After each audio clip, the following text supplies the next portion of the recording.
Hello and welcome to another T.N.T WiiUWare review. Today I'm going to be taking a look at Tracks and Tricks T.N.T Racers Nitro Machines Edition. For those who haven't played it, it's basically like Micro Machines, and I absolutely loved it on the PS3.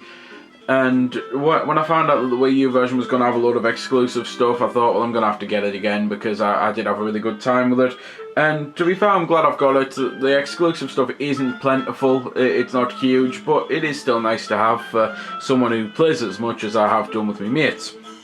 Just a tremendous shame, really, that it's only 4-player. Anyway, at the start, you'll notice straight away, if you've played any of the other versions, that the gamepad kind of feels a bit tacked on. I mean, honestly, it's forcing you now to watch the screen, and I apologise, you're going to be on this quite a bit, and I'll do my best to hurry up. Settings, you literally have like 3 things, so it's not worth mentioning. Multiplayer, you can go into custom race or tournament. Single player, you've got career, custom race or tournament.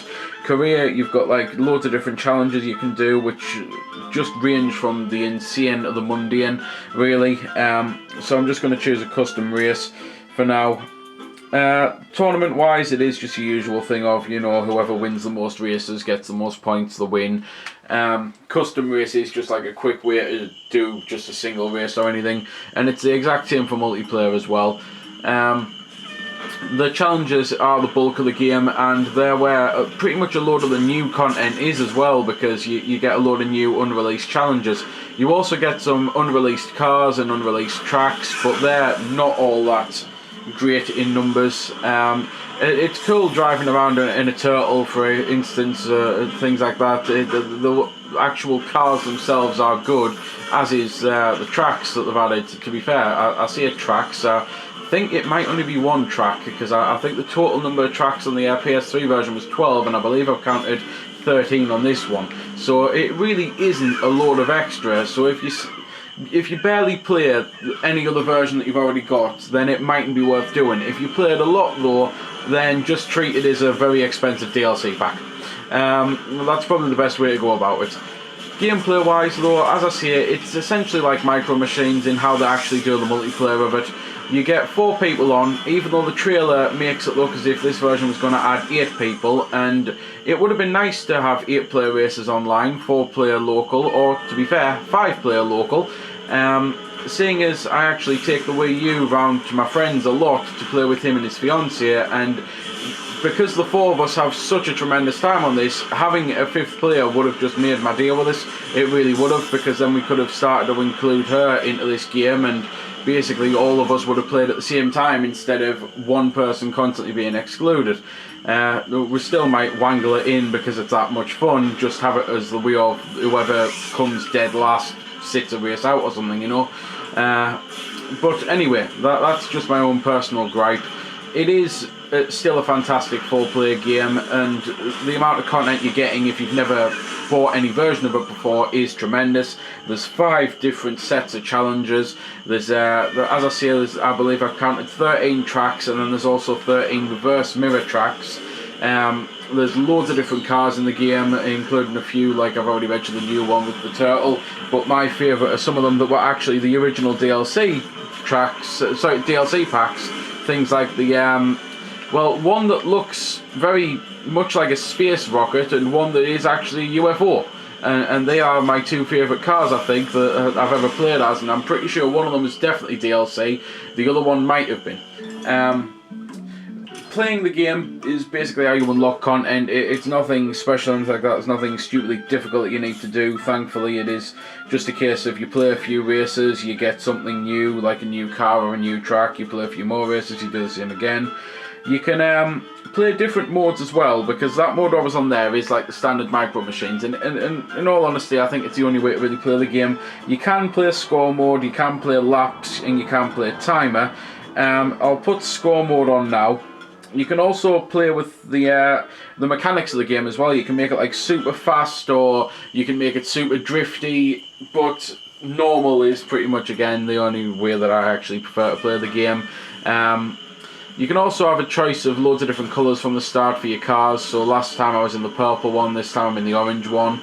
Graphically, the game, it may just be in my imagination, but the game's colours aren't as bright and vibrant on the Wii U version, but the graphics look better. It's one of those, I'd have to be able to do a comparison really side by side, which I can't do because I don't have two TVs, and I don't really know anyone who does have two TVs. At least two of the exact same, with the same rigging and everything set up to be able to check, but either way, it's just my own observation that this one does look better, even though the colours aren't as bright. Score mode, as you might have noticed, there's basically a score limit now in the top left, and there's tokens around to collect. So you may get eliminated all the time, but you may have collected the most tokens and you'll still win. You know, it changes up the balance completely, the game and how it works. You also might have noticed that when you die on this, you don't really die, you turn into a shadow car. You can't really do anything except screw the other people over. So you can be completely biased and hold a grudge for someone who's been playing well all night. You can instantly aim for whoever's in first place to make it longer. Or if you just want to exit the mode or something, or exit the track if you're not enjoying it, you can rig it so that the person who's about to win definitely wins, so you can just change off the track as soon as you can. It's quite a cool and unique feature. It's something I've not really seen in any other game, and it does get to the point where if two of you are dead and you're working together, unfortunately I'm with an AI now, so it's nothing I can really do, but if two humans are working together, then it's something that you can just like have the sly hand signals while the others are racing, just like trying to work out who you're going to screw or help. But there's pretty much nothing else I can really mention about the game. I mean, sound-wise, it does sound really good. I like the weird, almost like 50s or 40s music to the game. I think it fits it well. So I'm just going to shut up for a little bit of the music, and I might as well put on my, to be fair, my best mate's favourite car, the one that, in his mind, and you can judge this for yourself because I'm about to choose it. When you make it black, he says it looks like a Batmobile. I don't see it. So I'll put time mode on, because that's the only other one that's slightly different, I suppose. And I'll put on the new track that I've just unlocked. And here I am in the black Batmobile, apparently.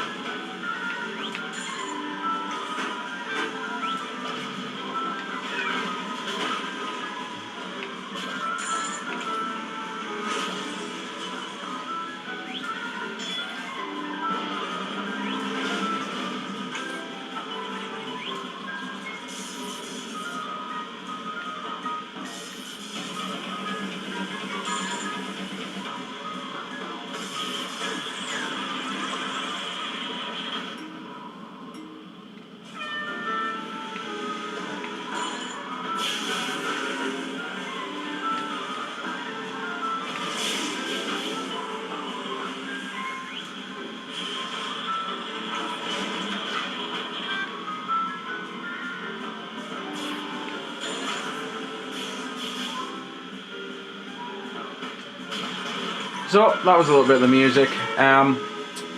Maybe you think it looks like a Batmobile also, but again, I just really don't see it. I suppose I should mention that the slight difference, because you might be thinking this is the same as score mode. Well, score mode, you have to get to a certain score. This one, it's the highest score in a certain time wins. And you might have also noticed that when you're a Shadow in this mode, you can at least still collect the tokens. It's just when you're the Shadow car on the Micro Machine style mode, the good old classic of whoever comes first out, well, I suppose whoever's last to be destroyed is the way to put it, gets the most points. So it's only when you're a Shadow in that mode that you're really affected, I suppose. But yeah, there's nothing honestly much I can say about the game. I'd like to see it now supported with more DLC, because seeing as they've obviously added the unreleased stuff, but this is still technically a brand new release. I'd love it if they've also been working on more stuff, and if they're gonna now just do another couple of DLC packs to add more tracks, more cars, and hopefully a 5th player support, seeing as you can sync up 5 controllers to the Wii U, what with the gamepad and all. You might have also noticed as well that that's an item that I definitely cannot ever remember getting, and it actually makes the track go mirror mode when you use it, so that's also something definitely new, and I didn't even know about that before doing the review. No matter what research I was doing, nothing actually said that item was in it, so I'm glad I've at least been able to show it as well. So there we go then, that's been the review. I hope you found it helpful. I don't score the games because that's based purely on opinion, so instead I'll leave you to make your own mind up. So thanks for watching, and if you've got any questions about the game that I didn't answer in the vid or that hasn't been answered in the comments, then feel free to ask and I'll help if I can. Also, if you did find it helpful, don't forget to check out my channel because there's plenty more like this up there, and don't forget to subscribe because there'll be plenty more to come as well. So until next time, this has been T.N.T, signing off.